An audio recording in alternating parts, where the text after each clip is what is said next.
सावधान, कोरोनाची पुन्हा एंट्री.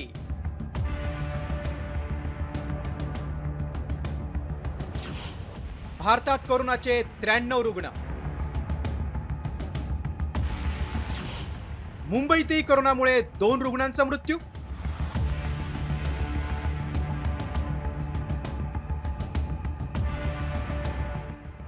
हाँगकाँग, सिंगापूर, थायलंड या आशियाई देशांमध्ये कोरोनाचा विळखा घट्ट होत असताना भारतही सतर्क झालाय, कारण देशात कोरोना रुग्णांची संख्या वाढते.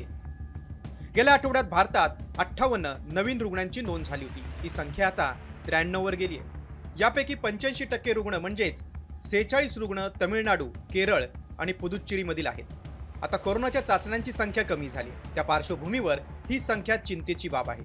अनेक रुग्णांमध्ये ताप आणि कोरोनाची लक्षणं आढळली आहेत. मुंबईत गेल्या 2 महिन्यात कोरोनाचे 15 रुग्ण आढळून आलेत. मागील आठवड्यात 8 रुग्णांना कोरोनाची लागण झाली. मुंबईच्या केएम रुग्णालयात 2 कोविड रुग्णांचा मृत्यू झाल्याचा संशय आहे. त्यातील एक किडनीग्रस्त तर एका रुग्णाला कॅन्सर झाला होता.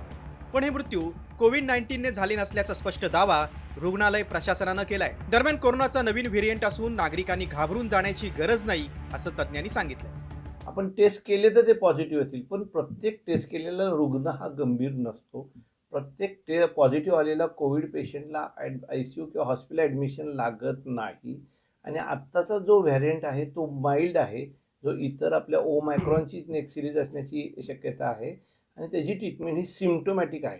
24 ते 48 तास रेस्ट, पाणी भरपूर प्यायचं. काय काळजी घ्यावी ते आपण पाहूयात. नागरिकांनी मास्क वापरावा. डोळे, नाक आणि तोंडाला स्पर्श करणं टाळा. वारंवार हात धुवावेत आणि स्वच्छता बाळगावी. डॉक्टरांच्या सल्ल्यानं नियमित औषध घ्यावं. हलक्या आणि पौष्टिक अन्नपदार्थांचा आहारात समावेश करा. बॉलिवूड आणि क्रिकेट विश्वातही कोरोनाचा शिरकाव झालाय. अभिनेत्री शिल्पा शिरोडकरला कोरोना झालाय, तर दुसरीकडे IPL मधील काव्या मारनच्या सनरायझर्स हैदराबाद टीमचा खेळाडू ट्रेव्हिस हेडची कोरोना टेस्ट पॉझिटिव्ह आली आहे. 5 वर्षांपूर्वीच्या कोरोनाच्या कटू आठवणी आजही अनेकांच्या मनात ताज्या आहेत. त्यामुळे सद्य परिस्थितीत सतर्क राहणं आणि काळजी घेणं हाच उत्तम उपाय आहे. ब्युरो रिपोर्ट, साम TV.